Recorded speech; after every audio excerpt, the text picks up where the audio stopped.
Hi, it's me again with Corel tips and tricks, and I just kind of started thinking about I've never made a video about the hint docker to give you hints on every tool in Corel. So if you go up to Windows and Dockers, normally in earlier version the hints were up here, but it's down here in 2019.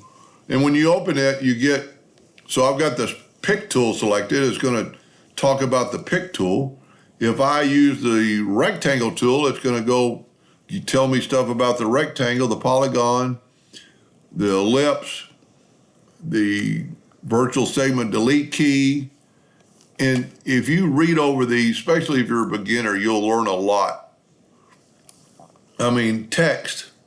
If you go into text and you go even down here, there's videos about adding text, enhancing your font list, creating text effect, power clip. So just like if we want to watch a video, Corel has videos inside there.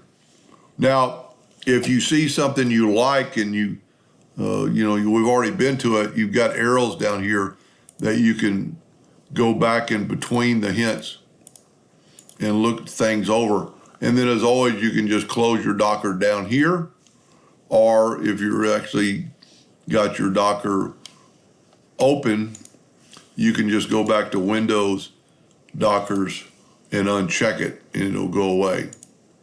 Pretty cool that Corel has all that information. I mean, it's every tool. You know, if you don't know anything about, let's say the eraser tool. So let's open up the hint Docker, go to the eraser tool, and it's going to tell you about the eraser tool. I mean, it tells you step by step and gives you quite a bit of information. Anyway, hope that helped a little bit. Thank you for watching.